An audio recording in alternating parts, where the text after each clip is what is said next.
여호와께서 자기를 경외하는 자들에게 양식을 주시며 그의 언약을 영원히 기억하시리로다. 세상에 높다고 자랑하는 그 어떤 지혜도 우리를 영원히 먹여 살리지는 못합니다. 예수 그리스도를 통해 영원한 생명을 약속하신 삼위일체 하나님께 예배드립시다. 다 같이 일어나셔서 찬송가 38장 1절 찬양하겠습니다.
중학교에 심호하시고 부서기로 봉사하시는 오규정 목사님 나오셔서 기도해 주시겠습니다. 창조주이시며 우리 삶의 주관자이신 하나님 아버지, 전북로회 제119회 2차 임신의회를 위해 먼저 예배하게 하심을 감사드립니다. 뜨거운 날씨와 장마 속에서도 건강과 형편을 인도하여 주심도 감사합니다. 어느덧 그 뜨겁던 폭염도 서서히 약해져 가고 있는 모습을 보면서 하나님의 순리와 자연 법칙을 세우신 크신 능력을 찬양하며 주님 앞에 겸손할 수밖에 없음을 고백합니다. 생명의 하나님, 오늘 임신의회를 위해 부름받은 주님의 일꾼들이 모였사오니 모든 절차와 과정이 주님의 영광을 드러내는 시간들이 되게 하여 주옵소서. 더불어 사랑과 배려, 격려와 감사가 넘치는 회무 처리로 우리 모두가 주님 안에서 한 가족임을 알아가는 귀한 시간이 되게 하여 주옵소서. 그리하여 노회원으로, 그리고 주님의 일에 충성하는 사역자로 교회에서나 일터에서나 그리고 가정에서나 그리스도인의 향기를 진하게 풍겨내는 모두가 되게 하옵소서. 오늘은 특별히 준목 인허식과 목사 임직 예식이 있습니다.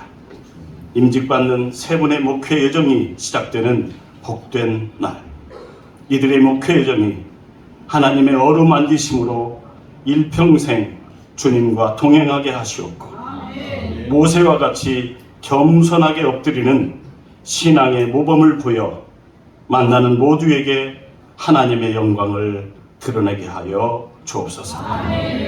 더불어 귀한 성회가 되도록 장소와 식사를 제공하고 여러 모양으로 헌신하는 정읍 망담교회와 당회, 성도님들과 목사님께 크신 기쁨과 은혜가 넘치게 하옵소서.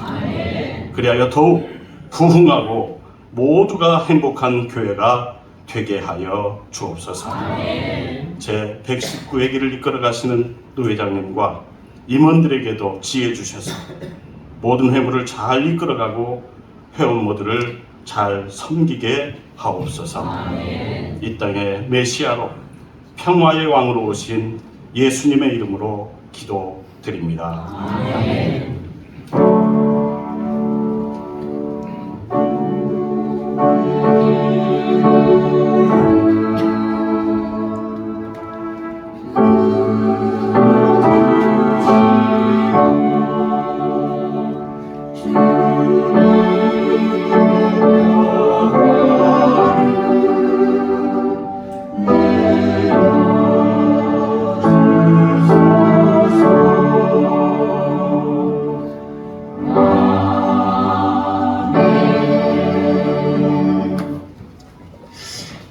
겨울교회 신무하시며 회의록 서기로 목사하시는 이승민 목사께서 성경 봉독해 주시겠습니다.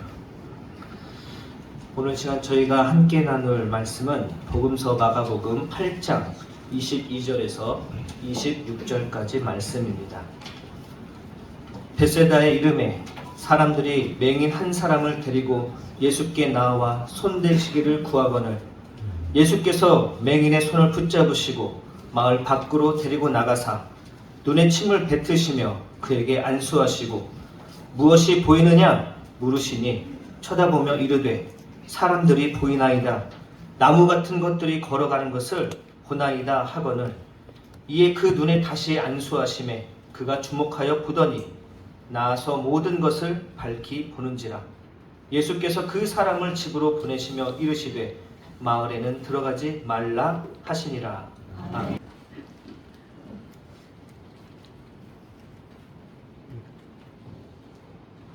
먼저 저희 교회를 찾아주셔서 진심으로 환영하고 감사를 드립니다. 오늘 하나님께 드릴 찬양은요, 찬송가 22장이거든요. 이제 목사님들하고 1절하고 4절은 함께 하나님께 찬양을 드리고요. 2절, 3절은 저희 성가대가 부르도록 하겠습니다. 함께 해주십시오.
쉴만한 물가교회 고용순 목사님 나오셔서 네가 무엇을 보느냐라는 제목으로 말씀 전하실 때 많은 은혜 받으시기 바랍니다.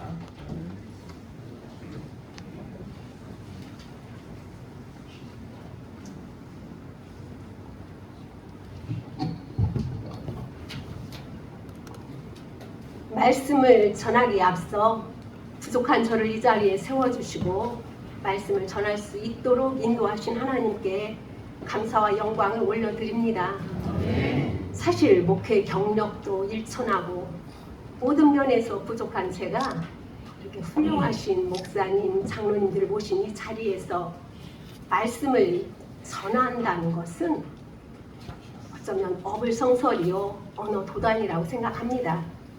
그럼에도 제가 이 자리에 선 것은 이제 내년 정기 노회가 되면 정년을 맞게 되는 저에게 끝까지 용기를 내서 목회를 하시라고 이렇게 기회를 주시어서 힘과 위로를 주시고자 하시는 이해길 도회장님의 따뜻한 배려, 관심을 너무나 잘 알기에 거절하지 못하고 용기를 내어 이 자리에 섰습니다. 아무쪼록 성령의 도우심이 있으시기를 바랍니다. 우리는 지난 2020년에서 2022년 3년 동안 코로나로 많은 어려움을 겪었습니다. 코로나 대유행 기간이었던 3년을 고위험군으로 분류되는 저는 다행히 주님의 은혜로 무사히 3년을 보냈습니다. 그런데 지난해인 2023년 여름 뒤늦게 코로나에 걸려 전북대학병원 격리병동에 입원하게 되었습니다.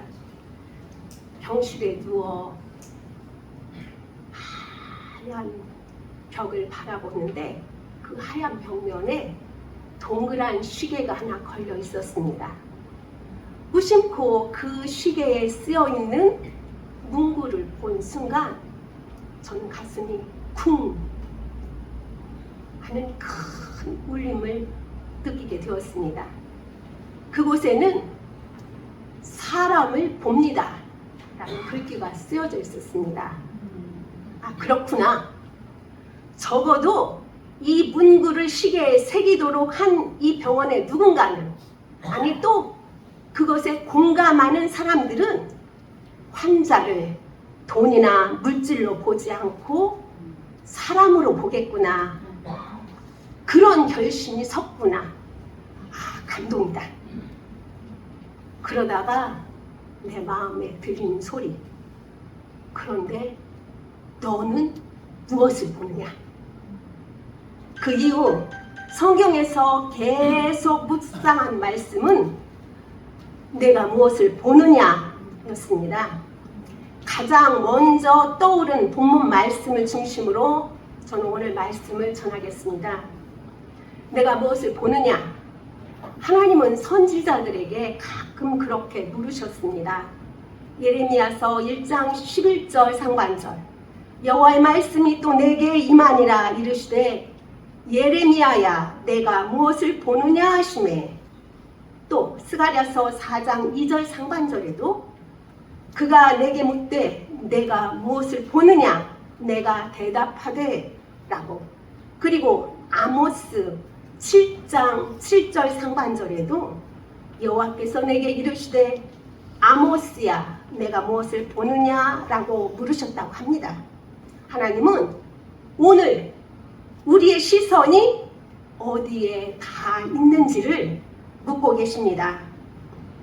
사람에게는 몇 가지 감각기관이 있습니다. 그 감각기관 중에 대표적인 감각기관은 시각입니다.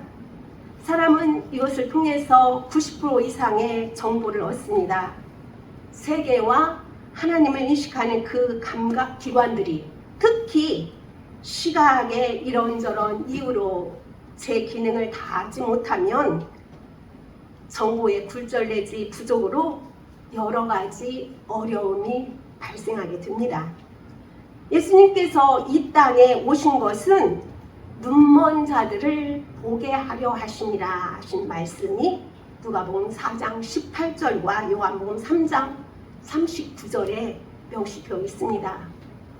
그래서 성경에는 예수님께서 시각을 잃은 사람들을 볼 수 있게 하신 이야기들이 여러 차례 나옵니다. 오늘 사건도 그 가운데 하나입니다. 오늘 본문에는 눈먼이가 등장합니다. 눈먼이란 어떤 사람입니까? 그냥 보지 못하는 것을 말한다기보다는 보되 가려져 있어서 보아야 할 것은 보지 못하느니 곧 어둠에 덮여 빛을 보지 못하는 사람입니다. 마치 장미꽃을 그 가시로 찔러 상처를 주는 것으로 알 뿐 그 꽃의 아름다움을 보지 못하는 이입니다. 불이 자신을 뜨겁게 태워서 상처를 입히는 것으로 알 뿐 주위를 환하게 밝혀준다는 것을 보지 못하는 이입니다. 자신의 상처를 볼 뿐 상처에서 흘러나온 구원을 보지 못하는 이입니다. 이처럼 빛이 어둠 속에 비추고 있지만 그 빛을 보지 못하는 이, 요한복음 1장 5절 말씀이죠. 그러니가 바로 눈먼이입니다. 정녕 진리이신 하나님을 알아보지 못하니가 바로 눈먼이입니다. 오늘 본문은 베세다에 들어가셨을 때 사람들이 앞을 보지 못하는 한 사람을 데리고 예수님께로 나온 이야기로부터 시작됩니다. 22절을 보면 사람들은 예수님이 그 사람을 만져주기를 간구하였습니다. 그럴 때 예수님은 그의 손을 붙잡고 마을 밖으로 데리고 나가셨습니다. 그리고 그 소경의 두 눈에 침을 바르시고 안수하신 다음 무엇이 보이느냐라고 물으셨습니다. 공동 번역에 의하면 이때 그 소경은 눈을 뜨면서 말하기를 나무 같은 것이 보이는데 걸어다니는 것을 보니 아마 사람들인가 봅니다 라고 대답을 하였습니다. 이 대답을 들으신 예수님께서는 다시 그 다음 단계로 그의 눈에 손을 대셨습니다. 비로소 눈이 밝아지고 완전히 성해져서 그 소경이 모든 것을 똑똑히 보게 되었다는 것입니다. 그러자 예수님께서는 그에게 그들이 방금 떠나왔던 그 마을로 다시 돌아가지 말 것을 당부하시면서 그를 집으로 돌려 보내셨습니다. 이 일련의 이야기에는 두 가지의 궁금한 점이 나타납니다. 그 첫째는 이 소경의 눈을 뜨게 하시는 그 일을 예수님께서는 왜 마을에서 하시지 않고 마을 밖에서 하셨나 하는 것이고, 또 그를 고치신 다음에도 고침받은 자기 마을로 들어가는 것을 금하신 것입니다. 그리고 둘째로는 눈을 뜨게 하신 일을 단 한 번에 완료하지 않으시고 두 번에 걸쳐서 단계적으로 하셨다는 것입니다. 자, 먼저 생각해 봅니다. 베세다의 한 소경. 그는 어떤 사람일까요? 그는 실로 인간을 나무로 보고 자신도 걸어다니는 나무로 비인간화된 예수 당시의 현실을 대변해주는 한 종교적, 사회적 심벌로도 볼 수 있습니다.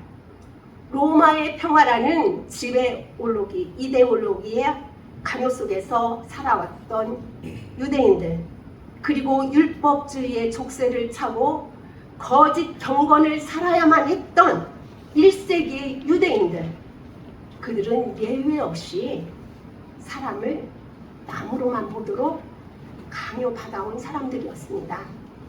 예수님은 이런 소경 아닌 소경들로 가득 차 있는 경직된 사회 속에서 메시아적 사명을 가지고 뛰어드신 분이십니다. 사람들을 나무로 보아서는 안 된다고 예수님은 생각하셨습니다. 살아 생동하는 인간 인격체들을 율법이니 관습이니 교조니 도덕이니 정치 권력이니 이런 것들로 칭칭 묶어 마치 식물 인간처럼 단순한 꼭두각시로 만들어 옴짝 발상 못하게 만들어 놓는 비인간화 현실을 깨트려 보겠다고 나선 분이 바로 예수님이셨습니다. 그렇습니다. 사람을 나무로 보아서는 안 된다는 것이 예수님의 기본 정신이었습니다. 그 맹인이 보는 걸어다니는 나무들, 그것은 식물 인간처럼 경직되어 비인간화된 소외된 인간들을 완곡하게 묘사한 하나의 성서적, 냉소적인 표현입니다.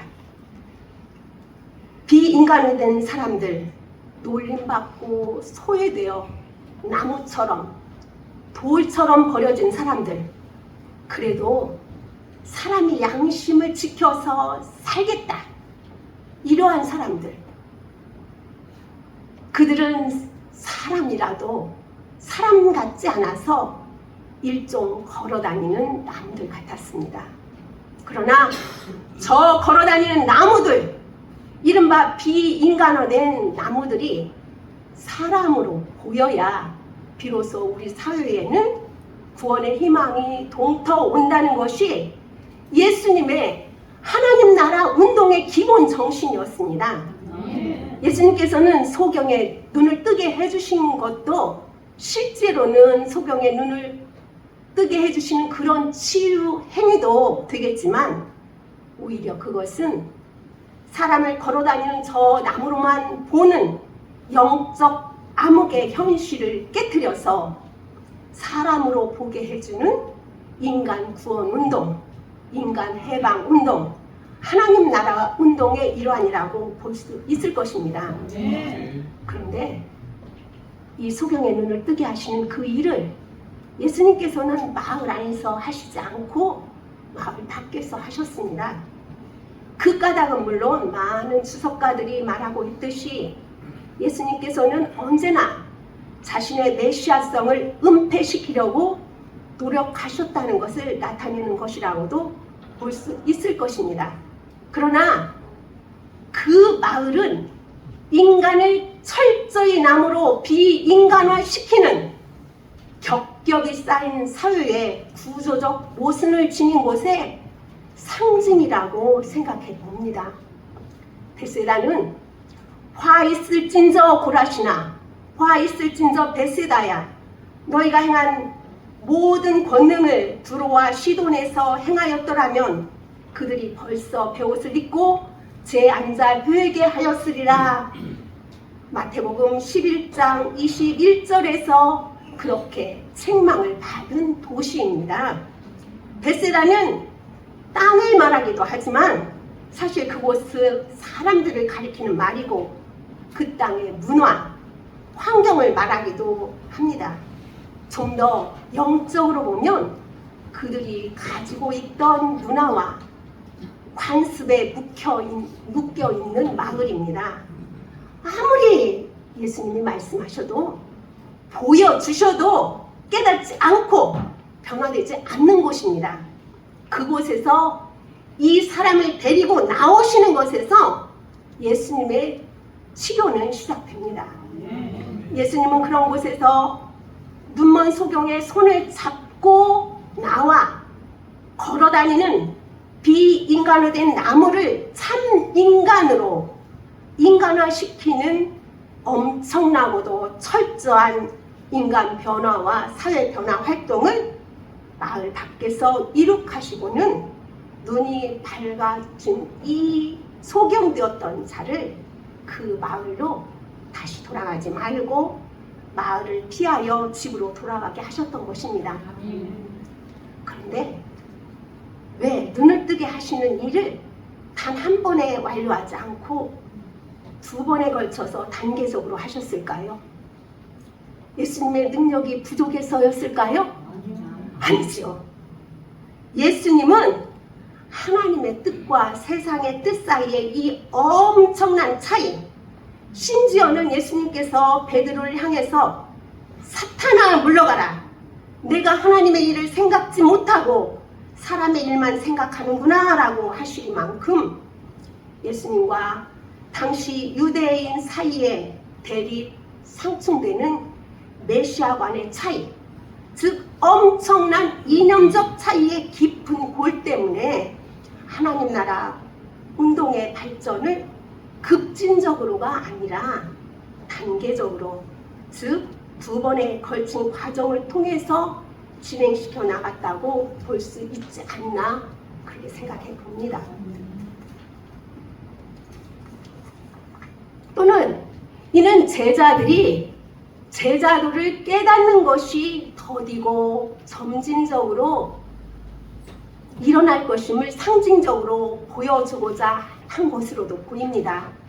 그것은 제자들의 깨달음과 영적인 안목도 비록 더디기는 하지만 장차 이루어지는 것을 암시해주기 위해서이지요.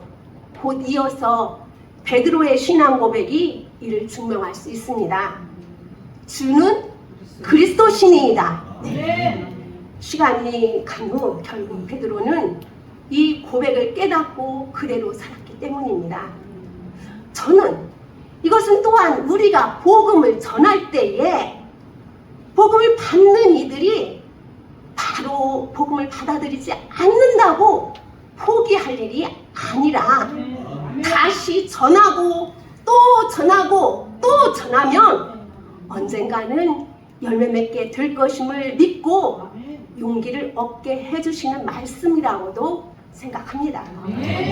주님께서 2번이나 안수하신 경우 이곳에서만 나오는데 주님의 치료는 완전케 하심입니다. 자, 그 맹인되었던 자는 주목해서 바라보았습니다. 이제 그는 초점을 맞춰서 볼 수 있게 되었습니다. 시력이 완전히 회복되었습니다. 그는 흐릿하게 보이던 것들을 분명하게 구별해서 볼 수 있게 되었습니다. 그에게 세상이 열렸습니다. 오늘 벳세다의 한 맹인과 같이 우리 역시 어두운 가운데 살았던 맹인과 전혀 다를 바가 없었습니다. 그런 우리의 손을 예수님께서 붙잡으시고 어두운 밖으로 인도해 내시고 우리에게 안수해 주셨습니다. 그런 우리는 아직 희미하게 세상을 바라보는 사람의 상태라고 해도 과언이 아닐 것입니다. 우리 스스로는 잘 보이는 것 같고 주님을 아주 잘 아는 것처럼 생각하고 말할지라도 여전히 육신을 입고 살아가는 우리는 희미하게 주님을 바라보는 상태에 머물러 있는 것입니다. 주님께서 맹인에게 2번째 안수하셨을 때 그가 주목해 보았던 것처럼 우리도 주님을 보고자 하는 마음으로 의지를 가지고 간절히 주님을 보고자 주목할 수 있어야 합니다. 그래야만 우리는 또 다른 맹인의 손에 이끌려 살지 않고 오직 예수 그리스도 안에서 살 수 있게 되어 주님을 조금씩 더 알아가고 주님의 뜻에 더 가까이 나아갈 수 있게 됩니다. 무엇을 보느냐에 따라 인생이 달라집니다. 우리가 보이는 것, 우리는 그 이상의 삶을 살 수는 없습니다. 아무것도 안 보이면 그냥 어둠 속에 사는 것입니다. 보다라는 이 동사는 단순하게 시력만을 의미하는 것이 아니라 이해와 깨달음을 의미합니다. 곧 우리에게는 진리를 볼 수 있는 영의 눈이 필요한 것입니다. 사실 우리에게는 세 개의 눈을 가지고 있는 셈입니다. 겉으로 드러난 것을 보는 육안, 육신의 눈, 육안. 그리고 속을 들여다보는 마음의 눈, 심안. 그리고 복음의 빛으로 보는 신앙의 눈이 영안입니다. 그렇습니다. 오늘 예수님께서는 우리에게 물으십니다. 무엇이 보이느냐? 혹 걸어다니는 나무들만 보이나요? 이제는 육안으로 걸어다니는 저 나무 같은 사람들의 그 형상만 보지 말고 심안으로 그 사람의 아픈 마음을 헤아려 보고 영안으로 그 사람 안에서 구원을 펼치시는 하나님의 현존을 보아야 할 일입니다. 그러려면 어떻게 해야 할까요? 우리는 주님께 우리의 두 눈에 다시 손을 얹어주시기를 청해야 할 것입니다. 모든 것을 똑똑히 볼 수 있도록 주님, 다시 제 눈에 주님의 손을 얹어주십시오. 청해야 합니다. 사람을 걸어다니는 나무로만 보지 않고 그 사람의 아픈 마음을 헤아려 볼 줄 알고 나아가서 그 안에서 구원을 펼치시는 하나님의 현존을 볼 수 있도록 우리의 영안을 열어달라고, 우리는 다시 안수해달라고 기도해야 합니다. 예레미야 선지자는 내가 무엇을 보느냐 하나님께서 물으셨을 때 살구나무 가지와 끓는 가마의 환상을 보았습니다. 그래서 예레미야는 시판에 직면한 백성을 깨우치는 파수꾼의 사역을 감당한 눈물의 선지자가 되었습니다. 우리도 하나님이 보여주시는 환상을 보아야 합니다. 그래야 역사 앞에서 우리가 바로 설 수 있을 것입니다. 하나님께서 아모스에게 내가 무엇을 보느냐 하고 물으실 때에 아모스는 다림줄을 보고 있다고 합니다. 아모스 선지자의 시선은 다림줄 끝에 닿아 있습니다. 하나님으로부터, 하나님의 뜻으로부터 우리가 얼마나 떨어졌는지 보고 있는 것입니다.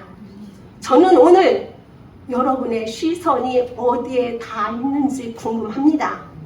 무엇을 보고 계신지 궁금합니다. 그저 다 잘 되고 있다 하면서 풍요로움에 우리의 시선이 머물러 있는지, 아니면 우리의 삶이 기준이 되는 다림줄의 축, 곧 하나님의 말씀, 하나님의 뜻에서 얼마나 떨어졌는지의 시선이 다 있는지, 하나님을 향해 시선을 돌릴 수 있으시기 바랍니다. 주님은 우리에게 묻습니다.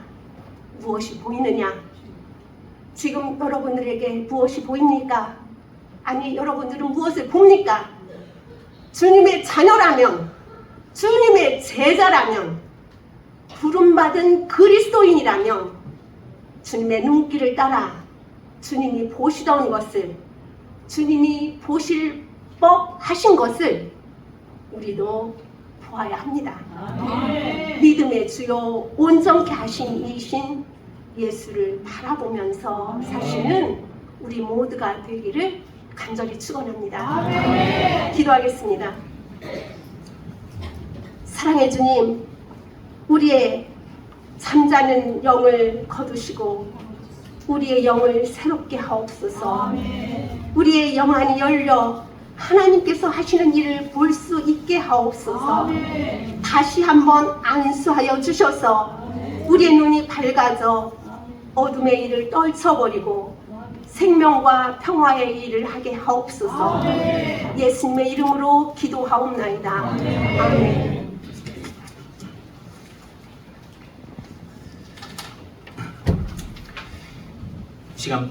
시간 봉헌 찬송 459장 1절과 2절 다 같이 찬양하겠습니다.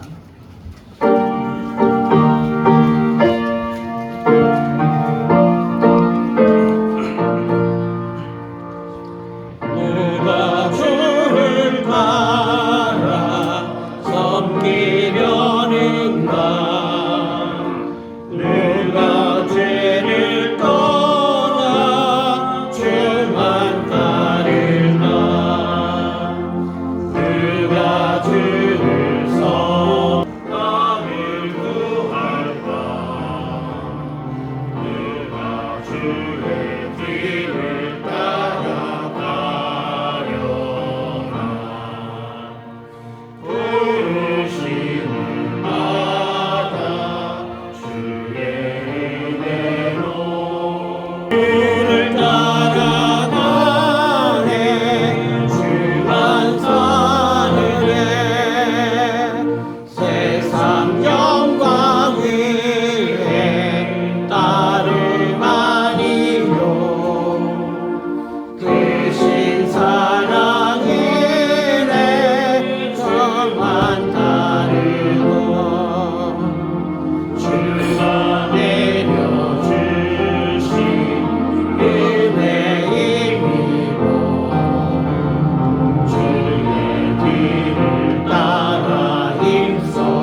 회계로 봉사하시는 정종환 장로님 공헌 기도해 주시겠습니다. 하나님의 부르심으로 오늘 제119회기 제2차 임신호로 모인 거룩한 종들에게 이 시간 능력을 주시고 우리의 허물과 죄를 용서하여 주시옵소서. 이 거룩한 성전 망담교회에서 열리는 임신호회에 어떠한 어둠도 tum하지 못하게 지켜주시옵고 예배와 찬송과 말씀으로 은혜 받게 하시옵소서. 이 시간 주님 앞에 예물을 드립니다. 준비하고 드리는 거룩한 예물을 받아 주시옵고 모든 일에 궁핍하지 않게 부어 주옵소서. 전북노회에 속한 모든 지교회에 필요한 재정을 허락하사 주님의 영광을 위해서 사용하고도 남게 주시옵소서. 오늘도 헌신한 모든 임원과 중식을 준비한 망담교회 모든 성도님에게 복을 내려 주시옵소서. 예수님의 이름으로 기도드립니다. 아멘. 망담교회 신무하시면서 노예 서기로 봉사하시는 소진철 목사님 광고해 주시겠습니다. 임신회에 참석하신 여러분 모두를 환영합니다. 예배 순서를 맡아 수고해 주신 모든 분들께 감사드립니다. 노예 장소를 제공해 주신 우리 망담교회 교인분들 그리고 수고해 주신 우리 모든 교인분들에게 감사를 드립니다. 박수 한번 세게 쳐주십시오. 감사합니다. 백후의 총회 총대원들께서는 생모 완납과 총회 연금 가입 그 다음에 납입 부분에서 꼭 확인해 주시는데 부교역자 분들도 하셨는지 하는데 저한테 이제 우리 부교역자는 전임이 아닙니다 이렇게 하시는 교회도 하는데 그게 해석이 조금씩 다르다 보니까 좀 차이가 있습니다. 그래서 꼭 총회에 전화 연금에 전화하셔서 해당되는지 안 하는지 확인을 좀 하셔야 될 것 같으니까 좀 전화하셔서 확인하셔서 당일날 회원권에 대해서 혼선이 없도록 꼭 확인해 주시길 부탁드리겠습니다. 오늘 1시 30분에는 준목 인허식 및 목사 임직 예식이 있습니다. 노예 운영을 위해 상해비를 납부해 주시기 바랍니다. 교회 주소 및 또는 전화번호가 변경되시면 서기소에 알려주시기 바랍니다. 감사합니다. 다 같이 일어나셔서 314장 1절과 3절을 찬양하겠습니다.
생명교회 심무하시며 노회장으로 수고하시는 이혜길 목사님 축도해 주시겠습니다.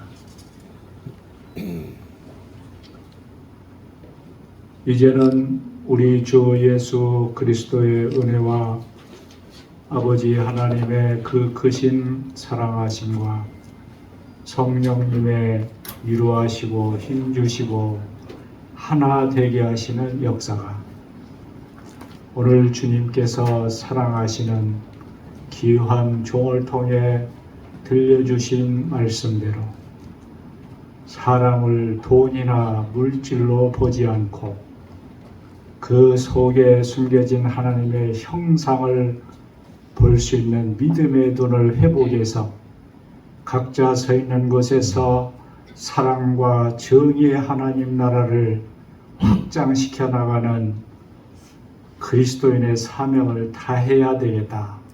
이렇게 다짐하고 결심하는 여기 모인 모든 믿음의 형제 자매들 머리 위에 지금부터 영원까지 항상 함께 해주시기를 간절히 축원하옵나이다. 아멘.